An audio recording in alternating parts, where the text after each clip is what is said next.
आज या ज्येष्ठ नागरिक आपण सर्वांनी मिळून आयोजित केलेल्या या कार्यक्रमात उपस्थित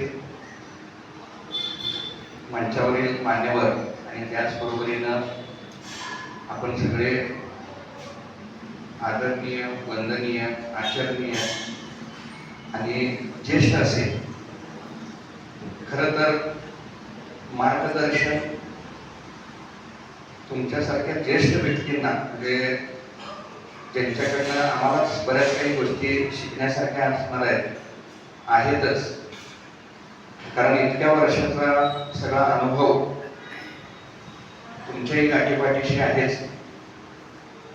तर आपण हे बदलतं जग या संदर्भात थोडस एक गप्पा केल्यासारखं आपण चर्चा करणार आहोत. खरं तर आता सध्या इतक्या स्पीडने जग बदलालंय, जग सेकंदाला बदलालंय आणि ह्या बदलत्या जगामध्ये माणसाच्या आयुष्य मर्यादा कमी झाल्या. आज तुमच्या सर्वांकडे बघितलं, तुम्ही सगळेजण खरंच पुण्यवान आणि भाग्यवान आहात, कारण आताची सगळी तरुण पिढी रिटायर्ड होऊन तुम्ही सगळेजण एकत्र येऊन खूप सारे असे चांगले उपक्रम आणि आनंद वाटायचं, साजरा करायचं काम तुम्ही करतात. पण आताची पिढी रिटायर्ड होते की नाही हेच शंका निर्माण झालेली आहे. कारण सगळंच असं सगळं बाहेर आहे, रसायनयुक्तच आहे.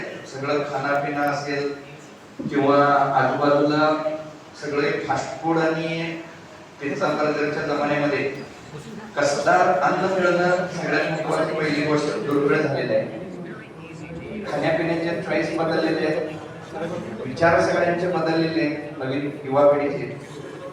आणि जसं जसं जग प्रगत झालं, म्हणजे माझा जन्म 1987 आहे. आमच्या पिढीनं सुद्धा, आमच्या काळात सुद्धा टीव्ही, मोबाईल ही माध्यमं एवढी नव्हती आणि ज्यामुळं आम्ही आकाशवाणी, रेडिओ, पेपर किंवा काही पुस्तकं वाचायचो आणि त्यातनं आम्हाला जे काही ज्ञान मिळालं आणि आम्ही घडलो. थोडंसं सरांनी माझा परिचय करून दिलेलाच आहे, तरी पण थोडासा परिचय तुम्हाला द्यायचा म्हटला तर, माझं गाव आहे ब्रह्मानंद नगर, पलूस तालुक्यातलं, आणि घरगुती अडचणीमुळे मी मामाजवळ शिकायला होतो तिसरीला असल्यापासून. आणि लहानपणापासूनच हे आमच्या पिढीत म्हणजे मला वाचायची खूप आवड, किंवा कीर्तन, प्रवचन, आध्यात्मिक कार्यक्रम. आणि शिक्षणाला पैसा नसायचा. तुम्ही पण सगळे खडतर परिस्थितीतनं शिकलेला असा, कारण काळच तो तसा होता. प्रत्येकाकडे सांगण्यासारखे काही ना काही स्टोरी आहेच. पण तुम्ही सगळेच खरंच भाग्यवान आहात की मला वाटतंय सगळे ठिकाणी लोक आहेत, म्हणजे त्यांना खूप चांगल्या पद्धतीचं सरकारी जॉब मध्ये पण प्रयत्न असतील. आता सरकारी जॉब मिळणं पण फार अवघड झालेलं आहे, म्हणजे एवढी लोकसंख्या पण वाढलेली आहे आणि सरकारी जॉब मिळणं पहिली गोष्ट अवघड आहे आणि तो जॉब करणं त्यापेक्षा अवघड आहे. कारण आता सध्या टेक्नॉलॉजी एवढी पुढे गेलेली आहे, म्हणजे मोबाईल, युट्यूब, फेसबुक आणि सगळे लोकप्रतिनिधी, राजकारणी सगळ्यांचं ऐकून घेत एखादा सरकारी जॉब करणं हे एवढं काही सोपं राहिलेलं नाहीये आता सध्या. तुम्ही सगळेजण खरंच भाग्यवान आहात आणि निवृत्तीनंतर सुद्धा तुम्ही असे सगळेजण एकत्र येऊन आनंद वाटण्याचं काम करताय, ही खूप चांगली गोष्ट आहे. तर कमी वयात, म्हणजे मी 5वीला असताना शेतात बदलायला जायचो. 8वी नंतर दर शनिवार रविवारी शिक्षणासाठी पैसे नसायचे, त्यामुळे आम्हाला मोलमजुरी गवंड्याच्या टाकाली कामाला जात होतो. 10वी नंतर एका दुधाच्या डेअरीमध्ये मी काम करत होतो. आणि असं करता करता 12वी नंतर मी मेडिकल डी फार्मसी माझं शिक्षण झालंय. हे करता करता मी मेडिकल स्टोअरमध्ये, म्हणजे शिक्षण घेण्याबरोबर व्यवहार ज्ञान मी आत्मसात करत गेलो आणि पैसे कमवायचं ज्ञान हे लहान वयात मला आत्मसात झाल्यामुळं वयाच्या 19व्या वर्षी मी माझा पहिला व्यवसाय चालू केला, ब्रह्मानंद मेडिकल अँड जनरल स्टोअर्स या नावाने. तर आदरणीय मोरे काका यानंतरचे जे आपले मार्गदर्शक आहेत, ज्येष्ठ जीवनविज्ञान विषयांचे प्रबोधक, त्यांचं स्वागत करूया आपण टाळ्यांनी. आमचे मार्गदर्शक आहेत. तर असं करता करता लोकांच्या गरजा शोधून मी एक एक सोयी सुविधा द्यायला सुरुवात केली आणि त्या ब्रह्मानंद मेडिकल या नावानं छोटासा सुरू झालेला व्यवसाय, मेडिकल बाजार, त्यानंतर झेरॉक्स, रिचार्ज, असं करत करत जी काय आजूबाजूला संधी दिसते आणि लोकांची अडचण होते, म्हणजे तुम्हाला उद्योग व्यवसाय करायचा असेल किंवा मुलांना शिक्षण द्यायचं असेल, प्रत्येकाचा प्रश्न असतो योग्य मला व्यवसाय करायचा आहे, उद्योग करायचा आहे, कशात नाही कशात व्यस्त राहायचं आहे, पण कुठला व्यवसाय करू, कुठला उद्योग करू, उद्योग कसा केला जातो, कसा वाढवला जातो. तर तुम्हाला सगळ्यांना एक सांगणं आहे की सगळ्यात मोठी संधी शोधायची असेल तर सगळ्यात मोठी समस्या शोधा. लोकांची जी समस्या आहे ती समस्या आपण सोडवू शकतो की तिथं मोठा व्यवसाय होतो. हा माझा अनुभव आहे. मी त्या गावात ज्या काही सुविधा मिळायची त्या सगळ्या देत ते मेडिकलचं प्रवेश मॉलमध्ये रूपांतर झालं. गावात पतसंस्था नव्हती म्हणून मी एक पतसंस्था काढली, ती 3 वर्षातच 12 कोटीचा व्यवसाय पतसंस्थेचा झालेला आहे. त्यातनं अनेकांना रोजगार निर्मिती पण झालेली आहे.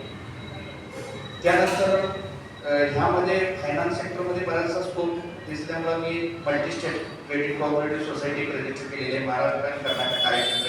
जसं काकांनी मगाशी सांगितलं की विश्रामबादला आमचं हेड ऑफिस आहे, त्याच्या 20 शाखांची मान्यता आहे. आम्हाला मिरजमध्ये पण एक शाखा होणार आहे पुढच्या 2 महिन्यात दिवाळीच्या टॉपिकला लागून म्हणजे.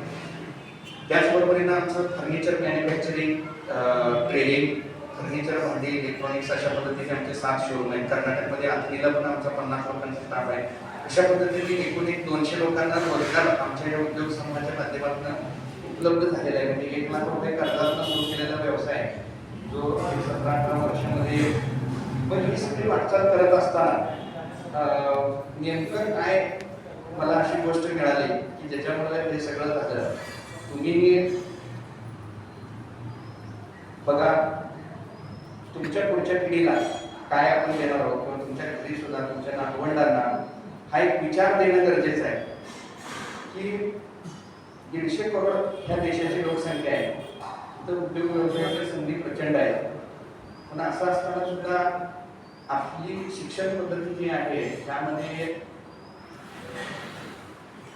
नोकरी करण्याचं शिक्षण दिलं जाते असं म्हटलं तर हरकत नाही. कारण इंग्रज ज्यावेळी भारतात आले, इंग्रजांच्या अगोदर थोडंसं आपण जर इतिहास बघितला की 700 वर्ष आपला भारत देश गुलामगिरीत होता, मोगलांच्या गुलामगिरीमध्ये.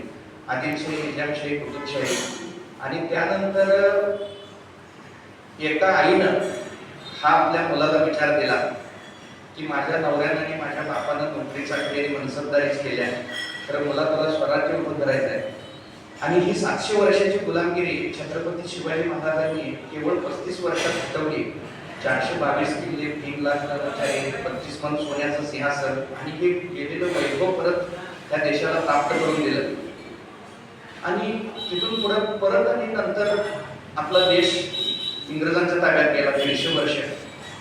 म्हणजे संपूर्ण जगामध्ये 200 देश आहेत आणि त्यामध्ये आपला भारत हा एक असा देश आहे जो सगळ्या म्हणजे इतकी संपन्नता आणि समृद्धता आहे. एवढ्या लोकांनी लुटून गेलं, एवढ्या लोकांनी राज्य केलं तरी सुद्धा इथलं काही संपत नाही. इतकं म्हणजे आणि ह्या देशात आपण जन्म घेतला ही साधू संतांची भूमी आहे. 5000 वर्षाची संत परंपरा लाभलेली आहे. म्हणजे आपण खरंच पुण्यवान आणि भाग्यवान आहोत असं म्हणायला काय हरकत नाही. आणि पुढे काय झालं की इंग्रज ज्यावेळी भारतात आले त्यावेळी भारतात गुरुकुलम शिक्षण पद्धती होती की ज्या शिक्षण पद्धतीमध्ये 14 विद्या आणि 64 कला मुलाला शिकवल्या जायच्या. आणि त्यामध्ये आता छत्रपती शिवाजी महाराजांचं शिक्षण सुद्धा वयाच्या 12व्या वर्षापर्यंत पूर्ण झालं. 14 विद्या आणि 64 कलांमध्ये महाराजांना पारंगत होते. तर इंग्रजांना ही गोष्ट लक्षात आली इथं आम्हाला मालक म्हणून जर राहायचं असेल तर इथं लोकांना प्रश्न पडता उपयोगाचं नाहीये. त्यांना मालक म्हणून राहायचं होतं म्हणून त्यांनी ही नोकरी ओरिएंटेड शिक्षण पद्धती आणली. आम्ही सांगतो तसंच पाठ करा आणि तसंच लिहा तरच तुम्हाला मार्क मिळतील आणि तरच तुम्हाला नोकरी मिळेल. मग आपला पण सगळ्यांचा तो ट्रेंड झाला की शाळेत जावा, भरपूर अभ्यास करा, भरपूर मार्क मिळवा आणि सुरक्षित आणि चांगली नोकरी शोधा. आणि हा वर्षानुवर्षे ट्रेंड चालत आल्यामुळं पण आज म्हणजे तुम्ही जर परिस्थिती आणि वास्तव बघितला आणि जग काय बदललं याचा जर विचार केला तर असं तुम्हाला दिसून येईल की भारताची फाळणी झाल्यानंतर अंगावरच्या कपड्यानिशी आलेले सिंधी, गुजराती, मारवाडी माणसं आज आपल्यातल्या मुंबईमध्ये पण सुद्धा तुम्ही मोठे भूभाग जर बघितला, म्हणजे आता तलवार नाही तर पराभव हातात घेण्याची वेळ आलेली आहे असं म्हणायला हरकत नाही. सगळे मोठे भूखंड पुण्यासारख्या भोसरी कॅम्पमध्ये जर बघितला तर तिथं जाधव, भोसले, पाटील, देशपांडे कुणीही राहिलेले नाही आहेत. सगळे चंगेडिया, बागडिया, कमोडिया, शहा या सगळ्या लोकांनी राज्य केलेलं आहे. ती लोक अंगावरच्या कपड्याने शिवता आलते तारा नाही म्हणून. आणि इकडे मात्र आपली परिस्थिती बघितली तर 500 एकराचे 5 एकरावर आलेले आहेत सगळे सरकार, भोसले, जाधव, पाटील.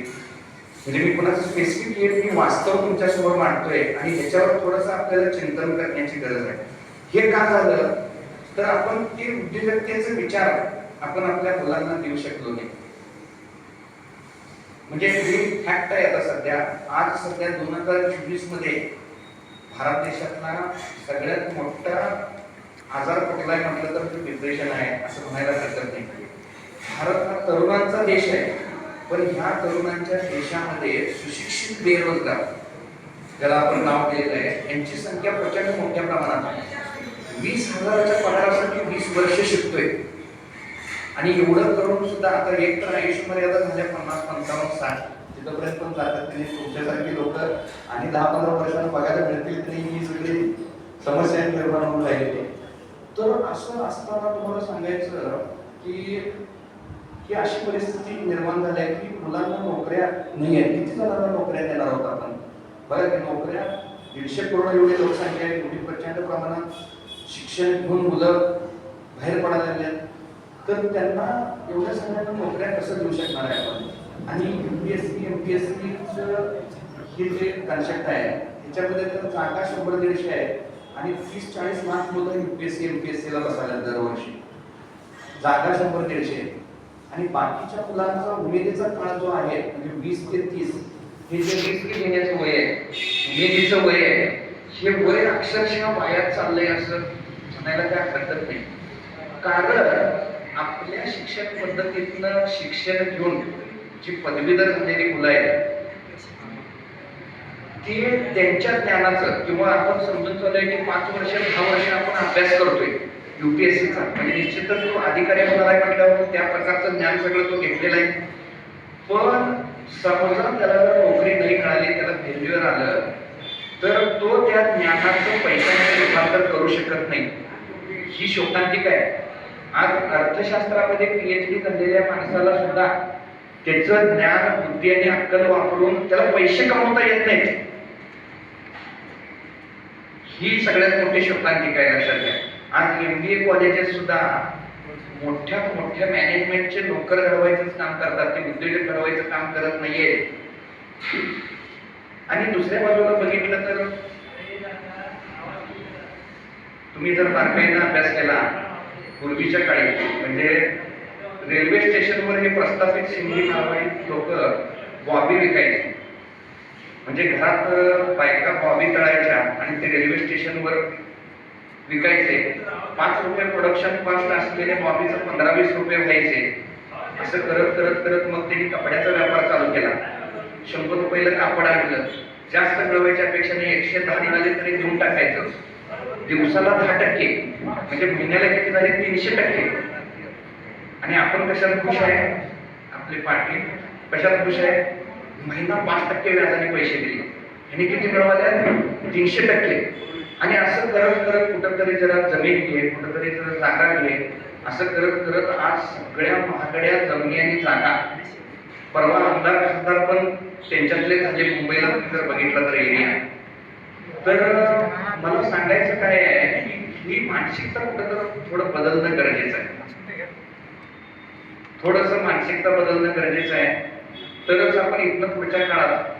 आणि देशासमोरचं दुसरं संकट काय माहिती, स्किल ओरिएंटेड, म्हणजे केवळ गुणपत्रिकेद्वारे गुणांची सूज म्हणजे गुणवत्ता नाही आहे.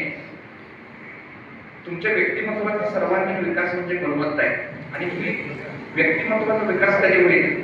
तुमच्यासारखी ज्येष्ठ मंडळी मार्गदर्शन करतील, काय ना काय मानसिकमध्ये बदल करायला जातील. तुम्हाला तर एखादा वेळ आहे, तर हा वेळ आपण समाजाला अजून काय चांगलं देऊ शकतो. आता रिटायरमेंट नंतरचा वेळ म्हणजे फार गमतीशीर असते. म्हणजे काही जण कसं म्हणतात की रिटायर म्हणजे काही व्यक्तिमत्व कशी असतात माहितीये की ऑफिसमध्ये पण नकोशी असतात आणि ती घरात पण नकोशी असतात. काही व्यक्तिमत्व ती ऑफिसमध्ये गेला तर घरची म्हणतात की ऑफिसमध्येच असलेला बरा आहे, ती घरात आला तर म्हणतात म्हणजे ऑफिसमध्ये गेला तर म्हणतात की घरात राहिला तरच बरा आहे, त्याचा डोक्यात ताप आहे. ती समाजात गेलं तर म्हणतात ही हिताने पिढा झाल्या. म्हणजे हे रिटायरमेंट नंतर जर नकोसं होणं ही फार अवघड गोष्ट आहे असं मला वाटतंय. मग आपलं व्यक्तिमत्व सगळ्यांना हवं असं वाटायचं असेल तर आपण काय ना काय समाजाला देत राहिलं पाहिजे. आणि काय द्यायचं, चांगलं द्यायचं काय बघा, म्हणजे एखाद्या प्रत्येकाचं रिटायरमेंट लाईफ जगायचं वेगवेगळे खंडे असतात. काही जणांना कुठला तर छंद असतोय, छंद असावाच कुठला नाही कुठला, कुणाला गायन असते, कुणाला वादन असते, रांगोळी काढणे, पुस्तक लिहिणे, काय ना काय छंद असतातच आणि त्या छंदात तल्लीन व्हायला पाहिजे. मला परवा एक ज्येष्ठ नागरिक भेटले. जनरली 64 कला असतात, मी मगाशी म्हटलं तुम्हाला 14 विद्या 64 कला, तर माझ्याकडे 65वी पण एक कला आहे म्हणाले ते. अरे तुम्हाला म्हटले मी कुठली आणि कला 65वी, तर माझ्याकडे कुठलीच कला नसणं ही पण एक कलाच आहे म्हणाला. आणि म्हणजे मी एखाद्याला छान गाणं म्हटलं त्याला मी छान म्हणतो, एखाद्याला छान डान्स केला त्याचं मी कौतुक करतो, एखादा छान पैकी मार्गदर्शन करतोय त्याचं मी कौतुक करतो. ही पण एक कलाच आहे म्हणाला, ही पण एक कलाच आहे आनंद वाटण्याची. तर आपल्याला नेमकं म्हणजे काय बघा, दुसऱ्याला आनंद देता नाही आला तरी चालेल पण त्याला दुःख तर द्यायला नाही पाहिजे. आपण कोणाच्या पायावर डोके ठेवता नाही आले तरी चालेल पण डोक्यावर पाय तरी ठेवायचा नाही. दुसऱ्याच्या सुखानं आनंदी नाही झालास तरी चालेल म्हणजे, पण त्याच्या दुःखानं मात्र तू आनंदी होऊ नकोस. एवढं जरी केलं तरी ते सत्कर्म केल्यासारखं आहे. दुसऱ्याचं घर जळालं त्याच्यात तेल वाटून म्हणजे पाणी मधून ते विझवता येत नाही पण त्याच्यात तेल टाकून ते अजून वाढवं तर नको. कुणाच्या मुखात अन्नाचा घास घालता येत नाही नका घालू पण त्याच्या मुखातला घास तरी काढून घ्यायला नाही पाहिजे. तर आपलं व्यक्तिमत्व सगळ्यांना हवं असं वाटायचं असेल तर आपण समाजाला काही ना काही देत राहिलं पाहिजे, आनंद वाटत राहिला पाहिजे. आपण म्हणजे जनरली कसं आहे समाजात बघितलं, दुःखाचं वाटप करण्यात सगळेजण एक्सपर्ट आहेत. म्हणजे 4 महिला किंवा 4 पुरुष एकत्र जमले तर ते एकमेकांची निंदानास्ती करण्यात, एकमेकांचं गुणगुण काढण्यात, एकमेकांना नावं ठेवण्यात, एकमेकांना टोमणं मारण्यात, सतत आपला वेळ बहुतांश गॉसिपिंग करण्यात आपण वेस्ट घालवतो, वाया घालवतो. पण ह्यातून सगळ्यात मोठ्या प्रमाणात आपण पापाची निर्मिती करतो असं सद्गुरू सांगतात. त्यामुळं आपण नेहमी एकमेकांबद्दल चांगलं बोललो, एकमेकांच्या गुणांचं कौतुक केलं तर किती आनंद सगळीकडे बघायला मिळेल नाही. मग चांगलं बोलायला काय लागते हो, आनंद वाटायला काय लागते. एखाद्याने काकाने आज छान ड्रेस घालून आला, तुम्ही आज छान दिसायला, आनंद वाटलो नाही. आपण चांगल्याला चांगलं म्हणणं त्याला काय पैसे पडतात, कौतुक करायला एखाद्याचं कौतुक करायला काय पैसे पडतात, कष्ट पडतात, काय खर्च येते, काहीच नाही. पण अतिशय कंजूसी माणूस आपण त्यात दाखवतोय. कारण कौतुक करायला जो मनाचा मोठेपणा आहे तो आपल्या ठिकाणी नसतोय. पण सद्गुरूंचा एक सिद्धांतच आहे की सर्वांना सुखी करण्याचा प्रयत्न करा, सगळ्यांना आनंद देण्याचा प्रयत्न करा तर सुख तुमच्या घरी पाणी भरेल. परंतु स्वतः सुखी होण्याच्या प्रयत्नात इतरांना दुःख द्याल तर ते तुमच्या डोळ्यातून पाणी काढेल. हे लक्षात घेऊन जीवन जगणे शहाणपणा आहे. जगातल्या सर्व धर्मातील सर्व लोकांसाठी सर्वशक्तिमान परमेश्वर एकच असून तो कुणावरच कृपा किंवा कोप करत नाही. तर माणूसच स्वतःच्या सत्कर्माने किंवा दुष्कर्माने स्वतःवरच कृपा किंवा कोप करतोय. हे लक्षात घेऊन जीवन जगण्यात खरे शहाणपण आहे. आरशासमोर तुम्ही उभा आहे, आरशात तुम्हाला तुमचं प्रतिबिंब दिसते. आरशातल्या प्रतिमेला तुम्ही नमस्कार केला, तेही प्रतिबिंब नमस्कार करते आणि हात उगारला तर तेही हात उगारते. तसं तुम्ही त्या जगात राहताय, ते जग म्हणजे एक आरसाच आहे. तुम्ही रोजचं जीवन जगत असताना तुम्ही जे विचार करता, बोलता आणि वागता तसं तुम्हाला जगाकडनं प्रतिसाद आहे. तुम्ही एखाद्याला आहो म्हटला दुसरा काहू म्हणतोय, अरे म्हटला दुसरा का रे म्हणतो. तुम्ही कुणाला मान दिला तुम्हालाही मान मिळते. आणि तुम्ही कुणाचा अपमान केला तुमचाही अपमान होतो. थोडक्यात काय, ज्या इष्ट किंवा अनिष्ट पद्धतीने आपण विचार करतोय, बोलतोय आणि वागतोय तसाच आपल्याला जगाकडनं प्रतिसाद आहे. म्हणजे जग हे कसं आहे, आपलंच प्रतिबिंब आहे. म्हणजे तुम्ही केलेला प्रत्येक वाईट विचार, तुम्ही बोललेला प्रत्येक वाईट शब्द आणि तुम्ही केलेलं प्रत्येक वाईट कर्म हे तुमच्यावरच वाघासारखं झडप घ्यायला टपून बसलेलं असते. आणि हेही तितकंच सत्य आहे की तुम्ही केलेला प्रत्येक चांगला आणि शुभ विचार, तुम्ही बोललेला प्रत्येक चांगला शब्द आणि तुम्ही केलेलं प्रत्येक सत्कर्म हे हजारो आणि लाखो देवदूतांच्या शक्तीनं तुमच्या पाठीशी उभं असते. हे लक्षात घेऊन जीवन जगण्यात खरे शहाणपण आहे. आणि सद्गुरू काय म्हणतात की संगत धंद्यात माणसांना अत्यंत सावध असायला पाहिजे. आता ह्या वयात सुद्धा तुम्हाला आनंदी राहायचं असेल, आनंदी माणसाच्या संगतीमध्ये राहायला पाहिजे. जनरली कसं असतंय, आपल्याला आपलं दुःख देखणं करायची सवय आहे. म्हणजे सकाळी मॉर्निंग वॉकला गेलो तरी पण आनंदीचे घटना गप्पा आपण मारत नसतोय. तुझी शुगर किती आहे, माझी किती, तुझा बीपी किती झालाय, हे झालंय, मग ते मला मी कसा कसा घाम आला, मला कसं, मला स्टेन टाकल्या, ते हृदयाचं ऑपरेशन कसं झालंय, हे सगळं वर्णन करून म्हणजे पुढच्याला आणि त्याच्या 4 स्टेन असतात त्याला डबल घाम आलेला असते.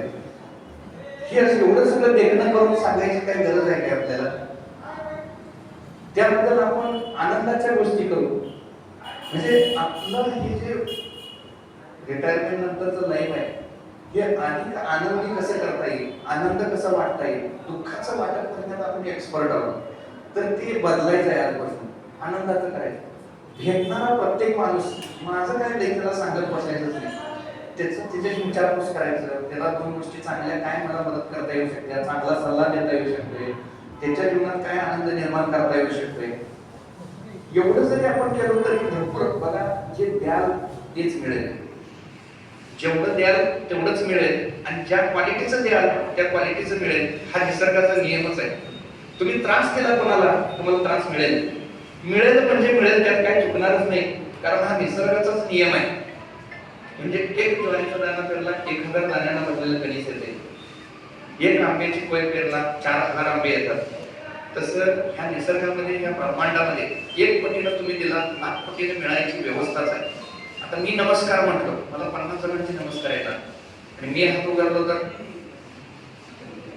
किंवा आता मिरजेच्या स्टँडवर गेला आणि एक खचून कुणाला तर कानागड्ड्यात लावलं, मला किती मिळणार? म्हणजे जे देणार तेच मिळणार आहे. त्यामुळे काय द्यायचं ही आपली चॉईस आहे. म्हणून सद्गुरू म्हणायचे की तूच आहेस तुझ्या जीवनाचा शिल्पकार. आणि या विश्वामध्ये नक्कीच की आपण आनंदी राहायचं. मुलगा मला आनंदी ठेवत नाही, सून आनंदी ठेवत नाही, भावानं असं केलं, समाज असा आहे, हे जगाकडे असं बोट दाखवण्यापेक्षा मी स्वतः काय आहे स्वतःला बघणं हाच खरा अभ्यास आहे. लक्षात घ्या, स्वतःला जाणणं, स्वला जाणणं. अध्यात्मात पण सांगितलेलं आहे की स्वला जाणं. स्वला जाणं म्हणजे काय, स्वतःला स्वतःच्या कृतीतनं जाणं. मी काय आहे, आपण काय म्हणतोय, मी तुला बोलता ओळखू नाही, पण तू स्वतःला पहिला ओळखणं हे खूप महत्वाचं आहे. आणि सगळ्याच साधू संतांनी, सगळ्याच संप्रदायांनी स्वपर्यंत जाण्याचा प्रवास आणि स्वला जाणून घेण्याचा प्रवास. आणि ह्या म्हणजे आपली संस्कृती एवढी महान आहे, ही संत परंपरा एवढी महान आहे.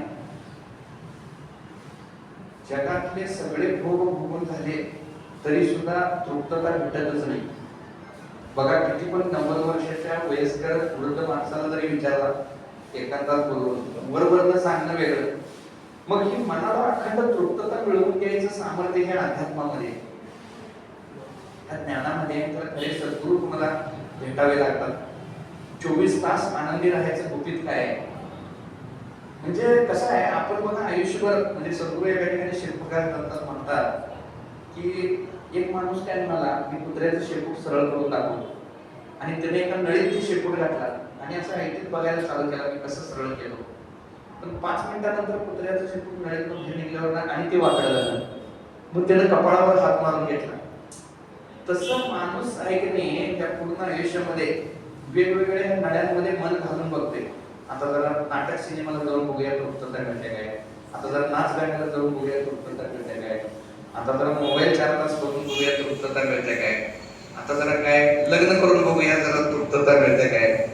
असं बऱ्याच गोष्टी, पण हे सगळं झालं तरी सुद्धा का नाही मनाला नक्की काय पाहिजे की मला पूर्तता भेटणार आहे याचा शोध त्याला शेवटपर्यंत लागत नाही. आणि ते स्वला ज्यावेळी जाणतोय आणि खरे सद्गुरू ज्यावेळी भेटतात त्याच वेळी ती अखंड स्थिरता बघा. स्थिर मन सुखाचा सागर आहे तर अस्थिर मन दुःखाचा सागर आहे. 3 तास नाटक बघायला गेलो का आनंद मिळतोय मनाला, कारण तुमचं मन तिथं स्थिर असते. मग हे जगात आलो आपण रोजच्या लाईफ मध्ये डिस्टर्बन्सेस खूप आहे, मनाला स्थिरता कुठे आहे. पण या मनाला अखंड स्थिरता प्राप्त करून घ्यायचा मार्ग मला मगाशी काकांनी जे म्हटले कर्जतला जीवनविद्या मिशनचं ज्ञानपीठ आहे. म्हणजे कुठला मठ नव्हे, मंदिर नव्हे, आश्रम नव्हे, तीर्थक्षेत्र नव्हे, ते ज्ञानपीठ आहे जिथं तुम्हाला शुद्ध ज्ञान मिळतं. इतका आनंद मिळतोय तिथं निसर्गाच्या सानिध्यात 10 एकर मध्ये डोंगराच्या पायथ्याशी लोणावळ्या खंडाळ्याच्या पुढं म्हणजे कोकण पट्टा आहे तिथं ते ज्ञानपीठ बसलेलं आहे. आणि तिथे 3 दिवसाचा कोर्स असतो स्वानंद योग लेवल 2 आणि 3 म्हणून एकत्रित 3 दिवसाचा. आणि त्या कोर्स मध्ये इतकं सुंदर काही गोष्टी तुम्हाला म्हणजे जीवनाचं एक सत्य तुम्हाला तिथे उमगते. म्हणजे सुख म्हणजे नक्की काय आहे, मन 24 तास तुम्ही प्रसन्न कसं ठेवायला पाहिजे, विचारांचं सामर्थ्य किती मोठं आहे. आपण कसं जन्मल्या एक 18 वर्ष पूर्ण झाल्यावर आधार कार्ड पॅन कार्ड काढून बँकेत खातं काढतोय, पैशाचे व्यवहार त्या खात्यावर होतात. पण अदृश्य अशी एक दिव्य बँक आपण जन्मल्या अस्तित्वात आलेली जिथं पाप पुण्याचा हिशोब तुमचा नोट आउट केला जातोय. ते कसं आहे, कर्म आणि कर्मफळ म्हणजे नेमकं काय आहे. एकदम कॉर्पोरेट पद्धतीनं खाण्या जेवणाची तर 5 स्टार व्यवस्था आहे. आणि तुमच्यासारख्या सगळ्या ज्येष्ठ मंडळींनी असाच एक ग्रुप 3 दिवसाच्या टूरला म्हणून तुम्ही घ्या. निसर्ग सौंदर्य आहे पण तिथं ज्ञान जे मिळणार आहे तुम्हाला सांगायचं अक्षरशः ते लाईफ चेंजिंग आहे. म्हणजे नशीब बदलणार असं ज्ञान आहे. मला माझ्या जीवनामध्ये यश मिळण्याचं कुठेच तिथं आहे. म्हणजे काय, जीवनात मोठं यश मिळवायचं सिक्रेट पण त्या 3 दिवसामध्ये तिथं तुम्हाला सापडतंय. तर 24 तास आनंदी कसं राहायचं, म्हणजे निद्रे माझी जसा तू निवृत्त अससी जागेपणी होत असा. झोपेत जे सुख मिळते, झोपेत जो आनंद मिळतोय. आता बघा थंडी सुटलेली आहे, पहाटेच्या वेळेची झोप घेण्यात किती आनंद आहे, किंवा गाढ झोपेत किती आनंद आहे. बघा या पृथ्वीवर जन्मलेल्या एवढ्या 800 करोड लोकांना, जे भिकारी असू दे राजा असू दे, जोपर्यंत जागृत अवस्थेत आहे तोपर्यंत त्याला ती जाणीव असते आम्ही भिकारी आहे किंवा राजाला माणूस एवढा ती घोडे एवढे हे. पण हे सगळं सोडून ज्यावेळी दोघं पण निद्रावस्थेत जातात, झोपेत जातात, त्यावेळी तिथं दोघांना होणारा आनंद हा सारखाच असतोय. तिथं राजाचं हत्ती घोडं नसतात किंवा ते भिकाऱ्याचं भिक्षेचं ताट नसतंय. तर सगळी व्यवस्था ही आनंदी राहायला काय लागते नेमकं याचं अचूक मार्गदर्शन तुम्हाला तिथं मिळणार आहे. ते बाहेर डिपेंड नाहीच आहे, तो तुमच्या आतमध्येच आहे. शेवटी जाता तुम्हाला एक गोष्ट सांगतो.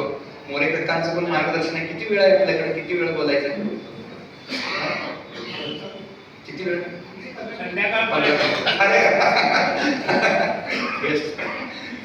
तर बघा काय झालेलं असते, माणूस म्हणजे आता 84 लाख जीव इथं पृथ्वीवर आहे. 84 लाख जीव, त्यातला माणूस हा एक प्राणीच आहे.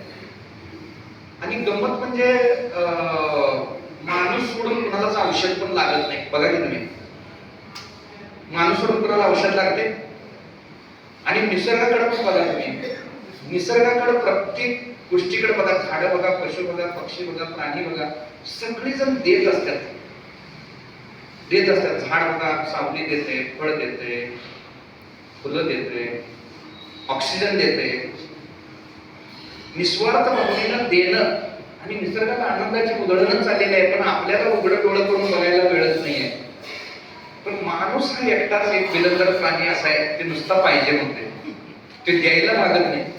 ते हसत सुद्धा नाही, म्हणजे हसणं पण दुर्मिळ झालंय म्हणून हास्य क्लब आलेले. तर हे निसर्गाकडे बघितलं आणि या निसर्ग नियमाप्रमाणे आपण जगायला चालू केलं. हे सुद्धा सगळे नियम तुम्हाला तिथं ज्ञात होतात ना कर्जतमध्ये. तर सगळा आनंदी आनंद आहे बघा, सगळा आनंदी आनंद आहे, खूप आनंद आहे.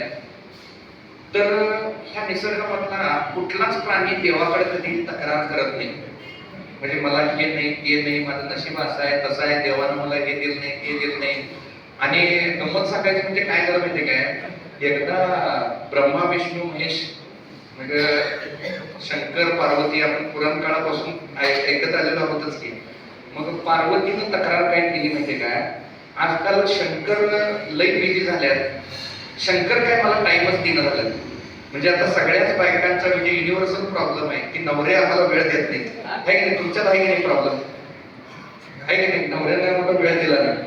मग तसं काय झालं, शंकर भगवान काय म्हणाले, ह्या पृथ्वीवरची लोक जी आहेत की नाही ही एवढ्या तक्रारी आणि प्रॉब्लेम मी घेऊन येतात, मला कुठं जाऊन काय कळेना झालंय. आता त्यांचं प्रॉब्लेम सोडून सोडून मला टाइमच भेटेना झालाय, पार्वतीला टाइम द्यायला टाइमच मला भेटेना झालाय. मग ह्याला उपाय काय, मी चंद्रावर जाऊ काय. मग नारद मुनी काय म्हणाला, माणूस लई विलंदर आहे म्हणाला, तू चंद्रावर पण तुला सोडणार नाही म्हणाला, तिथं पण येणार म्हणाला, तुला तिथं काय गप बसून देणार नाही म्हणाला. पण मी उपाय सांगतो, मला माहिती आहे म्हणाला, मला माहिती आहे म्हणाला, कुठं तुला जायचं आणि कुठं तू वस्ती करायचं हे मला ठिकाण माहिती आहे म्हणाला. नारद मुनी मी सांगतो म्हणाला, तिथं जर तू वस्ती केलास तर तुला भरपूर टाइम मिळणार म्हणाला.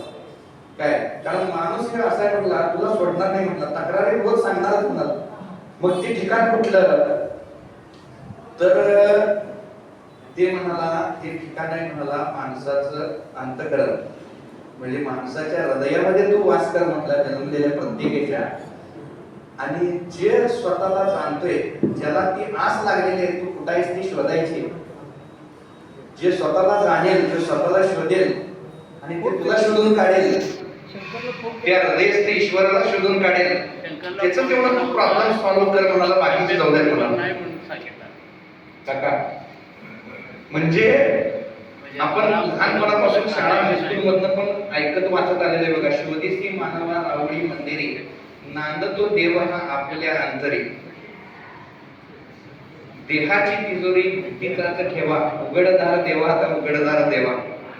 किंवा संत तुकाराम महाराजांनी पण एका अभंगामध्ये सांगितलेले की, देही असोनिया देव वृता फिरतो निर्देव, देव असे अंतर्यामी व्यर्थ हिंडे तीर्थग्रामी, नाभी मृगाचे कस्तुरी व्यर्थ हिंडे वनांतरी, दुधी असता नवनीत नेने तयाचे मतीत, तुका सांगे मूढ जना देही देव का पाहना. म्हणजे देवाला शोधण्यासाठी म्हणजे तीर्थयात्रा, व्रतवैकल्य, उपासनापास या सगळ्या गोष्टींचा संत तुकाराम महाराजांनी निषेध केलेला आहे. आणि तू ज्याच्या शोधात आहेस ते तुझ्यामध्येच आहे, तुझ्यामध्येच आहे. तू तुझ्याकडे बघण्याचं टेक्निक तू जाणून घे गुरूंच्याकडनं, सद्गुरूंच्याकडनं अभ्यासानं, तर तुझे प्रॉब्लेम सहजासहजी सॉल्व्ह होणार आहे. हे तर आता आपण काय करायचं आहे, तर हे कुठेतरी थोडस जाणून घेण्याचा प्रयत्न करायचा. समाजाला आपण चांगलं काय देऊ शकतो, पुढच्या पिढीला आपण काय देणार आहे. आज ही प्रचंड मोठ्या प्रमाणात वृक्षतोड आहे, किंवा ही थोडी मगाशी मी म्हटलं तशी मानसिकता बदलायची, मानसिकता बदलायची. कारण काय आहे की एक वास्तव मी मला मांडतोय जरा की आज 75-80% लोकांचा शेती हा व्यवसाय आहे, शेती हा व्यवसाय आहे. आणि भारताची इकॉनॉमी शेतीवर आधारलेली आहे, पण आज शेतीमालाला भाव नाही अशी परिस्थिती आहे. आणि आपण तक्रार करतोय सरकारने हे दिलं नाही, आरक्षण दिलं नाही किंवा हे केलं नाही. आज देश कोण चालवायलाय, म्हणजे 4 राजकारणी चालवल्यात का 4 उद्योजक चालवल्यात, हे तुम्ही जरा पहिल्यांदा बारकाईने लक्ष देऊन विचार करून बघा. म्हणजे 4 उद्योजकच देश चालवायलात असं म्हणायला हरकत नाही. म्हणजे तुम्हाला एक उदाहरण देतो म्हणजे लक्षात येईल. एक 2 बोके होते आणि त्यांना थोडस दोन्ही मिळालं. मग ते माकडाकडे गेले. माकड काय म्हणाला माहितीये, मीच तुम्हाला समान न्याय देऊ शकतो, हा तुझ्यावर कुरघोडी करणार नाही, तो तुझ्यावर कुरघोडी करणार नाही. म्हणून माकडाने एक तराजू आणला आणि लोण्याचा गोळा दोन्हीकडे ठेवला आणि जिकडचं पार्ट जड होते ते माकड खायला चालू केलं. मग ते बोके काय इकडं इकडं इकडं इकडं, थोड्या वेळात त्या बोक्यांच्या लक्षात आलं की ही लोणी संपूर्णच चाललेलं आहे. मग हे आरक्षण म्हणजे असंच लोण्याचा गोळा, हो त्यांचं काढू तुम्हाला देऊ, त्यांचं काढू तुम्हाला देऊ, त्यांचं काढू, आणि तुम्ही सगळे भांडत बसलेले बघे. मग शेवटी त्या बोक्यांच्या काय लक्षात आलं, आपले प्रॉब्लेम हे आपल्याला सोडवायला पाहिजे, कुणीही बाहेरचं येऊन काय आमचं प्रॉब्लेम सोडवू शकणार नाही. म्हणून तुम्ही स्वतः काय करायला पाहिजे किंवा मुलांना काय ज्ञान द्यायला पाहिजे, इथनं पुढच्या 5 वर्षानंतर किंवा आज देखील परिस्थिती आहे. आज चांगला सुतार नाही, चांगला प्लंबर नाही, चांगला इलेक्ट्रिशियन नाही, कितीतरी संधी आजूबाजूला आहेत. पण आपण मात्र आपल्या आयुष्याचा उमेदीचा काळ 35 वर्ष 38 वर्ष नुसता डिग्र्या घेण्यात. म्हणजे एक मुलगा, आमच्या पार्टनरची एक विवाह कंपनी, एक मुलगा 40 वर्षाचा, त्याच्याकडे 42 डिग्री आहे. 42 डिग्री आहे. लग्न करायचं म्हणून मुलगी बघायला गेला की तो डिग्रीची फाईल समोर देतोय त्या मुलगीला. 50 मुलींनी नामोच्चार केलं. एका म्हणाली तू पसंत आहेस मला, तर तू पैसे किती मिळवतोस? नाही म्हणलं अजून नोकरी शोधाले. म्हणजे घेऊन जा म्हणाला ही फाईल, घेऊन जा फाईल. तू काय नाही आणलास तरी चालेल, तू पहिलं पैसे मिळव आणि मग माझ्याकडे ये. आणि डिग्रीची किंमत आज कशी झाली माहितीये? म्हणजे मी पदवीदान समारंभाचा फोटो बघितल्यावर मला कधी कधी तर हसू येते. म्हणजे असं शाल बिल सगळं घालत्या आणि जे सर्टिफिकेट जे आहे की नाही तुम्ही डिग्री घेतल्यात ते असं सुरळी करून देतात हातात. त्याचं काय करायचं ते करा तुम्ही. मग इकडं दुसऱ्या बाजूला बघितलं तर संधी किती आहे. आज बघा आमची शेतकरी भाव नाही म्हणून दंगा करतात. सफरचंद 12 महिने मार्केटला मिळते. सफरचंद 200 रुपये किलो, 2 दिवसाचा आहे 150 रुपये किलो. आता जी 4 दिवसाचा टाकून द्यायचा आहे तो भी नीचे नहीं मिलेगा. सफरचंदाची शेती कुठं होत्या? जम्मू काश्मीरमध्ये. सफरचंदाची शेती करणारा शेतकरी कोण आहे? मुस्लिम शेतकरी. तो आमच्या इथं मार्केट यार्डामध्ये सौद्याला मुस्लिम माणसांच्या लॉरी ट्रक मधनं सफरचंद येतोय. होलसेल मध्ये तिथं सौदा होतोय. होलसेल सौदा करणारी माणसं कोण आहेत? त्याला आपण बागवान असं म्हणतो. कोण आहे? आणि तिथून पुढं हात गाडीवर फळं विकणारी माणसं कोण आहेत? 700 रुपयाला 800 रुपयाला 10 किलोची पेटी मिळालेली. 10 किलो जर सफरचंद दिवसभरात विकले तरी 1500 रुपये होतात. हे गणित कधी बघितले काय आपण? आणि इथनं जाताना काय ते ट्रका रिकाम्या जातात काय? आपल्याकडे आपले कांदा बटाटा 10 रुपये किलो 15 रुपये किलो. तिथं सफरचंद सोडून दुसरी कशी शेती होत नाही. मग पिकवणारे तेने आहे, विकणारे तेने आहे, मधली साखळी आपली नाहीच आहे. आज हे जरा थोडंसं विचार करण्याची गरज आहे. आज इंजिनियर झालेला इलेक्ट्रिकल इंजिनियर पोरग्याला हे ट्यूबलाईट लाव म्हटलं, फॅन जोड म्हटलं तर त्याला येत नाही. येते? आज आमच्या इथं मोटर रिवाइंडिंग करणारा व्यक्ती महिन्याला 2 लाख मिळवतो. फॅन इलेक्ट्रिशियन फिटिंगचं काम करणारा मुलगा महिन्याला 17,000 मिळवतो. पीओपी करणारी राजस्थानी सगळे त्यांनी महिन्याला लाख रुपये मिळवतात. आणि आमची मुलं मात्र UPSC MPSC आणि 32-35व्या वर्षी पोस्ट काढलो. तुमचा 58व्या वर्षी रिटायर होईपर्यंत पगार 1.5 कोटी पण होत नाही. तर आमचं वर्षाचं इन्कम आहे तेवढं. मग हे कुठं तर गणित तुम्ही समजून घ्यायला पाहिजे की. मग शाळा नुसताच शिकला तर जीवन वाया जाईल अशी परिस्थिती आहे. शाळा शिकण्याबरोबर छोटं मोठं उद्योगधंदा करा, स्किल शिका. स्किल ओरिएंटेड माणसाला कौशल्य शिका. मार्कांच्या नादात संकल्पना समजणं मागं पडले. का पाठ करावे, का लिहावे, काय नेमकं मला सांगायचं आहे, नागरिकशास्त्र काय, भूगोल काय, मराठी काय, इतिहास काय, सगळं मार्कासाठीच. आता एक पोरगा विचारतो तुकाराम महाराज 5 मार्काला पडणार आहे की 4 मार्काला पडणार आहे? तर काय सांगायचं त्याला? म्हणजे ज्यांनी अख्खा महाराष्ट्र उभा केला ते पडतीलच कसे सांगा की. मग ही आपल्या पोरांना शिक्षण. आणि म्हणजे एवढं कॉन्व्हेंट शाळेचं तर झाड एवढं वाढलेलं आहे. म्हणजे शेजाऱ्याचा मुलगा जातो इंग्लिश मिडियमला, टायमिंग आला लगेच पोरगा जन्मते की नाही तोपर्यंत त्याला शाळेत टाकलं जातं. आणि गंमत अशी आहे, मी जरा 5-6 परदेश दौरे केले. धंदा उद्योगाच्या निमित्ताने मी परत फिरत असतोय. जगामध्ये 200 देश आहेत आणि त्यामध्ये फक्त 14 देशांमध्ये इंग्रजी भाषा बोलली जाते जे इंग्रजांचे गुलाम होते.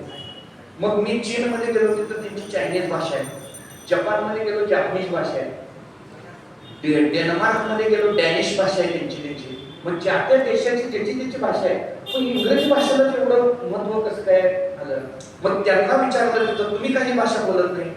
म्हणाले ती काय मूर्खांची भाषा आहे असं म्हटलेली. मग ती कसं काय म्हटल्यावर ती काय म्हणतात की ह्या भाषेला स्वतःचा शब्दच नाहीये.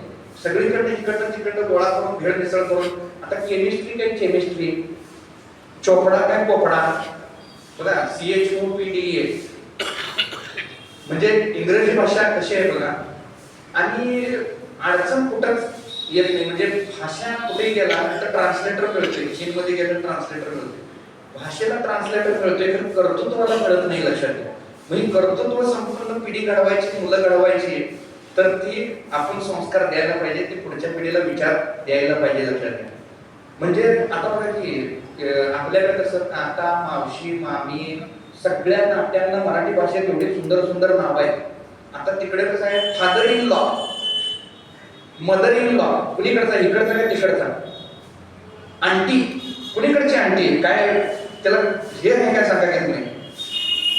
मग ह्याच्या नादात आपण एवढं गुरफटलोय आणि आपण आपले संस्कार विचारांनी सगळं संस्कृती विसरूनच गेले. म्हणजे बघा की हे देशासमोरचं फार मोठं वास्तव आहे. सुशिक्षित बेरोजगार, मी तर म्हणतोय कशाचे सुशिक्षित, पैसे कमवायची अक्कल नाही, सुशिक्षित कसा तो,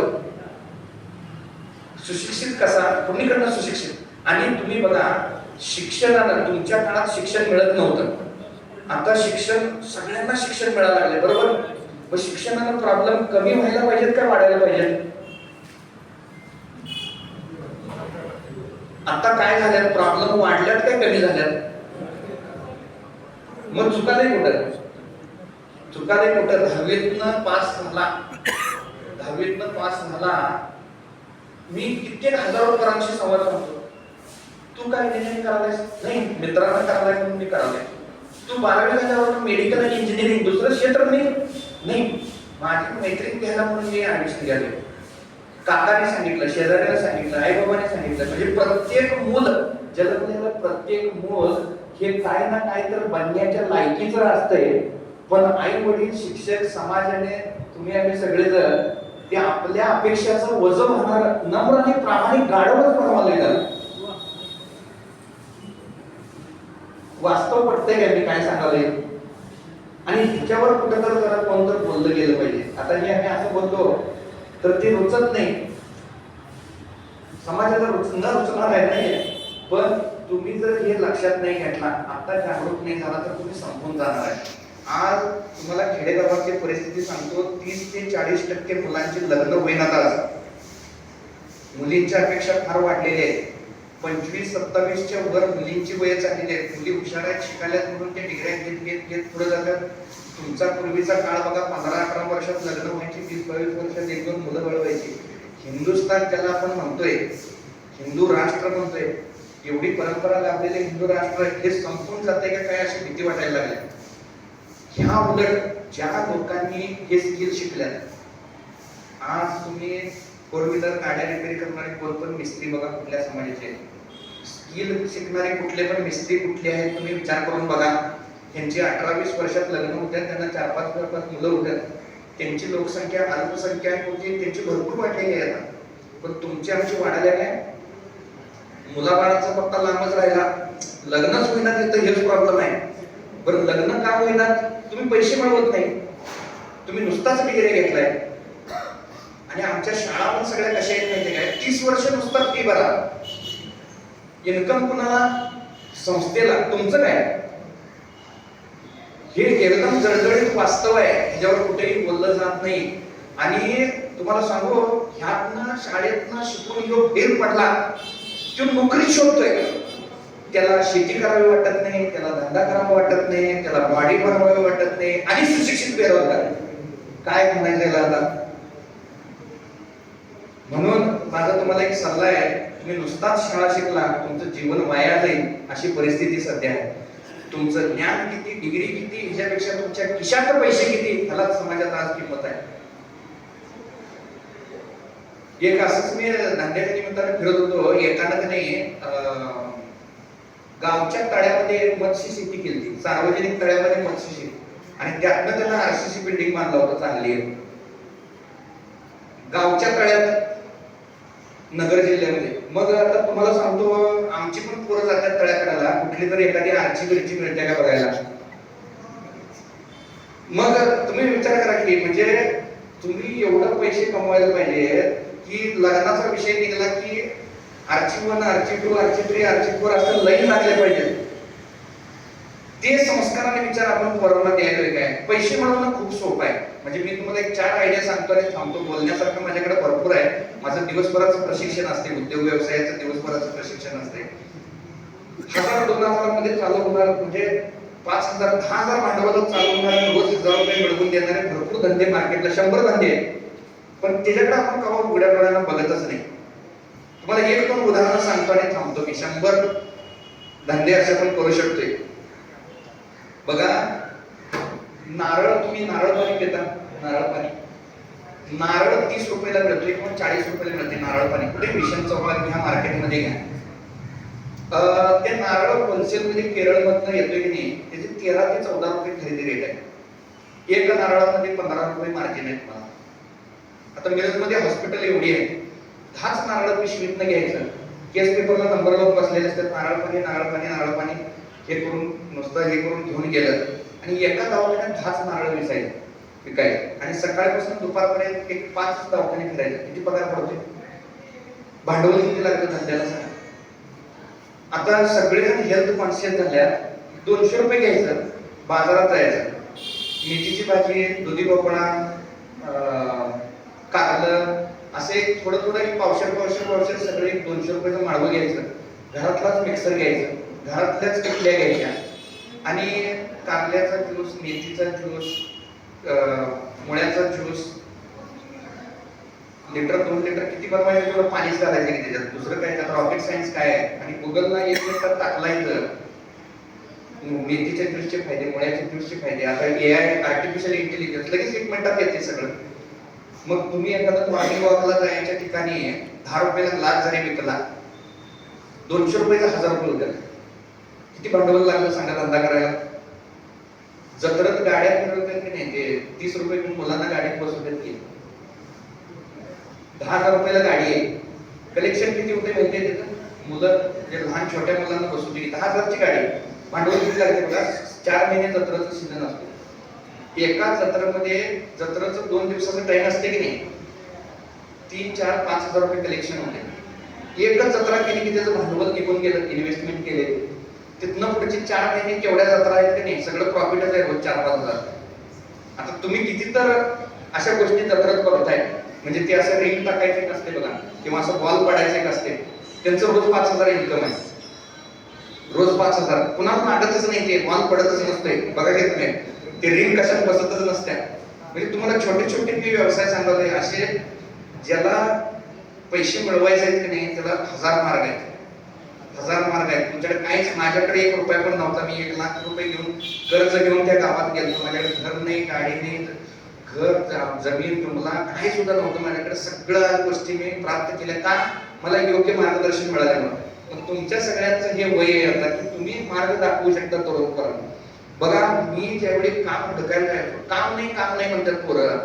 मी ज्यावेळी कुणाकडे, तर मला आता कुठल्या तर स्पेसिफिक सेक्टर मधलं काम शिकायचं आहे, मी त्या व्यापाऱ्याकडे गेलो तर काय म्हणायचो, मी काम जे करू शकतो मला काम द्या. ते म्हणायचं पगार किती, पगार किती. तर मी काय म्हणायचो, सर मला नुसतं काम द्या, माझं काम बघा आणि मग तुम्ही किती द्यायचं त्या कामावर तुम्ही घेणार नाही. ते आता पोरं आमच्याकडे इंटरव्ह्यू देतात, सर पगार बक्कळ पाहिजे आणि काम काय नको, ही मानसिकता आहे पोरांची. म्हणजे आणि दुसरा मुद्दा काय सांगा बघूया, कामाची लाज वाटणं हा तरुण मुलांचा पहिला दोष आहे.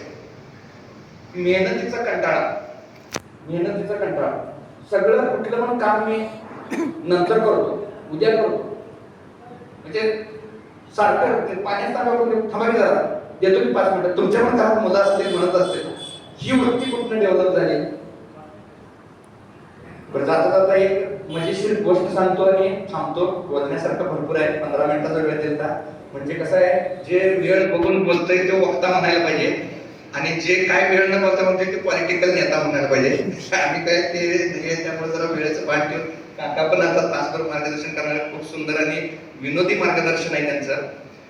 तर काय सांगणार होतो, मला एक गोष्ट सांगायची होती, कुठंपर्यंत आलतो आपण, विसरलो बघा. बरं, असो सांगण्यासारखं भरपूर आहे. तर मी आता काय, तुम्ही मला बोलवला तिथं आणि मला माझा विचार व्यक्त करण्याची संधी दिला. थोडंसं तुम्ही वेगळ्या पद्धतीचं विचार जे मला वाटतंय आणि उद्या मतदान आहे सगळ्यात महत्वाचं.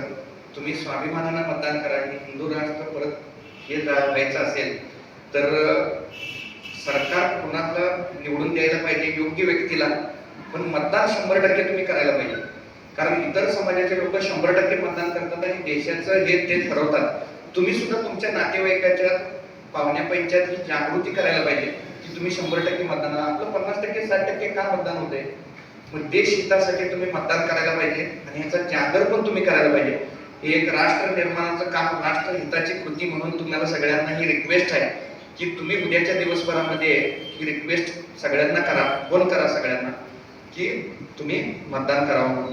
तर असो, तुम्ही मला इथं बोलवलं, सत्कार केला, माझा विचार मांडण्याची संधी दिली, तुमचे अत्यंत मनापासून मी कृतज्ञता व्यक्त करतो आणि थांबतो. थँक्यू.